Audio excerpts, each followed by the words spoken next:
जया और सुषमा रिश्ते में नंद और भौजाई थी।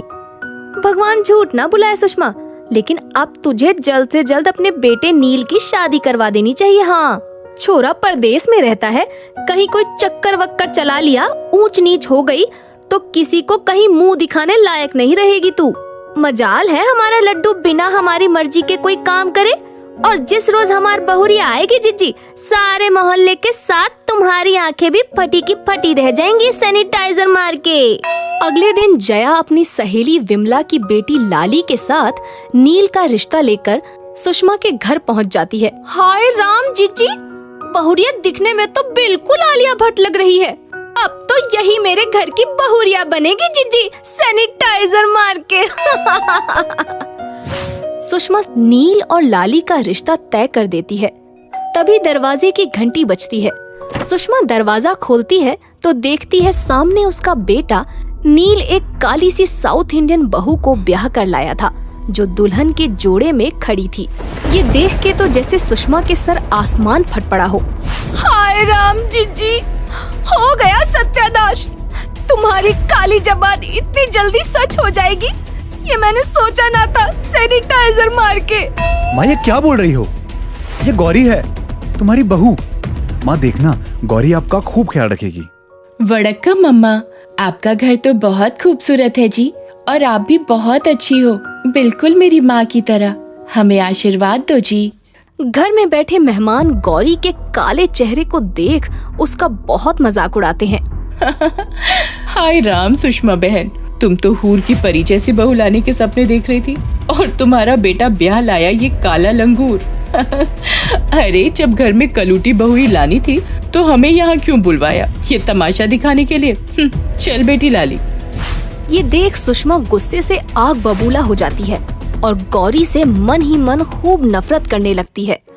अगले दिन सुबह जल्दी उठकर बेचारी गौरी सारे घर की साफ सफाई करती है। लाली, जया और सुषमा तीनों नाश्ते के इंतजार में बैठे गौरी की बुराई कर उसे बेइज्जत करने का मौका तलाश रहे थे। अरे कलमुही, नाश्ता लाएगी या हम सबको भूखा ही मारने का इरादा है सैनिटाइजर मार के? कोई सहूर संस्कार सिखाया ही नहीं है लगता है इस कलमुही की माँ ने। अयो अम्मा, बस अभी लाई जी। ये लो अम्मा, हमारे उधर का फेवरेट नाश्ता। हाय राम, ये क्या गोबर उठा ले सुबह सुबह नाश्ते के टेबल में?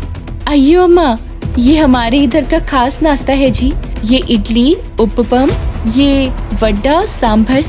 होगा जी ये तुम्हारे उधर का खास नाश्ता। हमारे इधर इसे तो हमारे नौकर भी नहीं खाते जी। हटा ये सब यहाँ से। ये कलमुही गंवार औरत, और बनाना ही क्या जानती होगी आंटी। आप रुकिए, मैं आप सभी के लिए आपका पसंदीदा इटालियन नाश्ता ऑर्डर कर देती हूँ। हाँ बेटिया लाली, जल्दी से कुछ अंग्रेजी खाना ऑर्डर कर दे सैनिटाइजर मार के, वरना इस कामचोर मद्रासन के चक्कर में हमें भूखा ही मरना पड़ेगा। हाँ। थोड़े दिनों के बाद जया बड़े ही धूमधाम से अपने बेटे नितिन की शादी खूबसूरत मॉडर्न लड़की लाली से करवा देती है, और अब लाली भी उस घर में बहू बनकर आ जाती है। नील की ना सही, लेकिन नितिन की। अरे सुषमा, कल मैंने अपनी बहुरिया लाली की मुंह दिखाई की रस्म रखी है। मोहल्ले की औरतें भी कह रही थी कि तेरे और मेरे बहुरिया की मुंह दिखाई की रस्म एक साथ ही कर लेते हैं, खर्चा भी बचेगा और एक साथ दोनों बहुओं की मुंह दिखाई की रस्म भी हो जाएगी। क्यों मजाक बनाती हो जीजी? इस कलमुही का मैं मुंह दिखाई करवा के सबके सामने अपना मुंह काला करवाऊं सैनिटाइजर मार के? ये मुझसे ना होगा जीजी। अरे तू चिंता मत कर, मेरी पहचान में एक पार्लर वाली है, लज्जो रानी, जो तेरी कलूटी बहू का थोबड़ा ऐसे बदल देगी कि जिससे चांद भी शर्मा जाए उसके आगे। अगले दिन लज्जो पार्लर वाली गौरी का मेकअप करने आती है, और वो जया के कहने पर जानबूझकर मेकअप में कुछ ऐसे केमिकल मिला देती है जिससे चेहरे पर पसीना आते ही बेचारी गौरी के चेहरे में जलन शुरू हो जाए। मासूम गौरी अपने मुंह दिखाई की बात सुनकर बहुत खुश थी, इसलिए वो अपने हाथ में तैयार होने के लिए साड़ी और ज्वेलरी लेकर अपनी सास को दिखाने आती है। अयो अम्मा, मैं सोच रही थी कि मैं मुंह दिखाई में ये वाली साड़ी और ये वाले जेवर पहनूं जी। अरे कुछ भी पहन ले कलमुही, क्या फर्क पड़ता है? तू एक दिन में काली से गोरी थोड़ी ना हो जाएगी, दिखेगी तो बदसूरत ही। और एक बात कान खोल कर सुन ले, हाँ, अगर तूने मुंह दिखाई के समय अपना पल्लू उठाया तो मुझसे बुरा कोई नहीं होगा सैनिटाइजर मार के। अगले दिन फंक्शन शुरू होता है और मोहल्ले की सब औरतें दोनों बहुओं को देखने के लिए इकट्ठा होती हैं। हाय दैया, दोनों ननद भौजाई की किस्मत तो देखो, दोनों बहू के रूप में चांद का टुकड़ा ब्याह लाई हैं। किसी की नजर ना लगे। तभी तेज गर्मी और पसीने की वजह से केमिकल वाला मेकअप बहने लगता है। बेचारी गौरी का पूरा चेहरा आग की तरह जलने लगता है और लाल हो जाता है। और जब ये दर्द गौरी के बर्दाश्त के बाहर हो जाता है तो वो रोने और चीखने लगती है। अयो अम्मा, अम्मा मेरा फेस बहुत जलता है जी, कोई पानी दे दो जी। मेरे पूरे फेस में मिर्ची लगा है जी, कोई पानी दे दो अम्मा। तभी जया प्लान के मुताबिक पानी लाती है और गौरी फौरन पानी से मुंह धुलती है और उसका सारा मेकअप उतर जाता है और वो वापस काली हो जाती है। ये देखकर सब औरतें हंसते हुए गौरी और सुषमा का मजाक उड़ाने लगते हैं।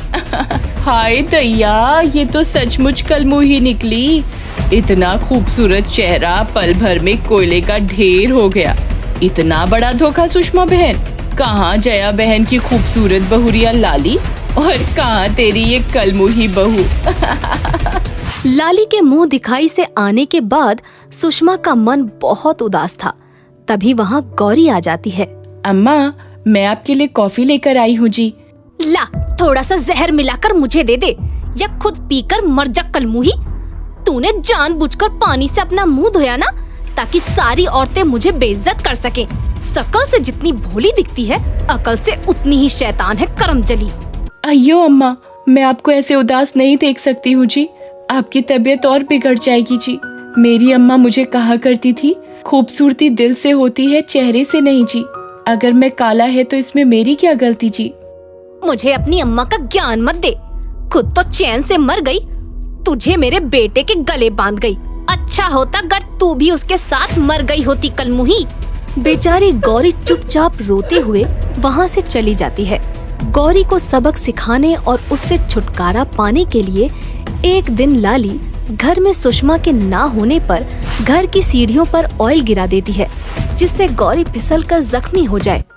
लेकिन उसी वक्त वहाँ गौरी की जगह लाली की सास जया आ जाती है और सीढ़ियों से उतरते वक्त फिसलकर गिर जाती है। ये देख लाली डर कर वहाँ से दबे पांव भाग निकल जाती है। जया की चीख सुनकर गौरी फौरन वहाँ आती है। अयो अम्मा, ये क्या हो गया जी आपको?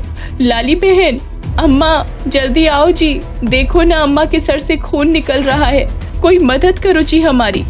गौरी के बार बार पुकारने के बाद भी वहाँ कोई नहीं आता। अयो अम्मा, तुम्हें कुछ नहीं होगा जी, तुम आंखें मत बंद करना जी, हम तुमको हॉस्पिटल लेकर चलता है जी। बाहर लॉकडाउन की वजह से सारा शहर बंद पड़ा था, कहीं कोई रिक्शा ऑटो नहीं मिला। तब बेचारी गौरी जया को हाथ गाड़ी में लेटाकर धक्का मारते हुए अस्पताल ले जाती है। अयो माँ, तुम घबराना मत जी, मैं तुमको कुछ नहीं होने देगा, तुम अपनी आंखें खुली रखना अम्मा। बेटा गौरी, मुझे माफ कर देना, ये सब मेरे किए पापों का नतीजा है। किसी तरह गौरी जया को लेकर हॉस्पिटल पहुंचती है। अयो डॉक्टर, मेरी अम्मा को बचा लो जी, देखो इनके सिर से कितना खून बहता जी। ओ माय गॉड, इनका तो काफी खून निकल चुका है, हमें फौरन इन्हें ब्लड चढ़ाना होगा। आप फौरन खून का इंतजाम कीजिए। अयो डॉक्टर, आप मेरा सारा खून निकाल लो जी, लेकिन मेरी अम्मा की जान बचा लो। गौरी का ब्लड ग्रुप जया से मैच हो जाता है और सही समय पर इलाज मिलने से जया की जान बच जाती है। जब जया को होश आता है तब सारा परिवार वहाँ खड़ा होता है। आप बहुत नसीब वाली हैं जो इस जमाने में आपको बेटी से बढ़कर बहू मिली है। कल अगर ये बच्ची सही समय पे आपको यहाँ नहीं लाती तो न जाने क्या हो सकता था।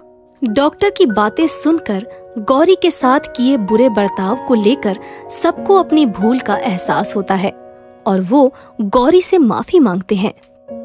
मुझे माफ कर दे गौरी, उस दिन तेरे चेहरे पर वो जलने वाला मेकअप मैंने ही लगवाया था। सुषमा, तू वाकई भाग्यशाली निकली जो तुझे बहू के रूप में बेटी मिली है। जो अपने परिवार के लिए अपनी जान दांव पे लगाने को तैयार है। मुझे माफ कर दे गौरी बहू। हाँ गौरी दीदी, मैं भी आपकी गुनहगार हूँ। आपको गिराने के चक्कर में मैंने अपनी ही सासू माँ को जख्मी कर दिया।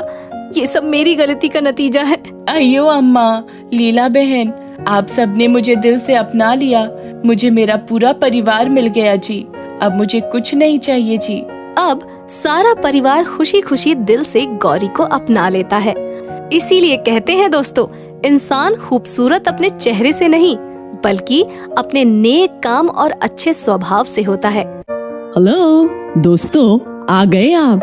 आ ही गए हो तो चैनल को सब्सक्राइब कर देना और वीडियोस अच्छे लगे तो लाइक और शेयर भी कर देना और बेल आइकन जरूर दबा देना ताकि आपको नई वीडियोस की नोटिफिकेशंस मिलती रहें।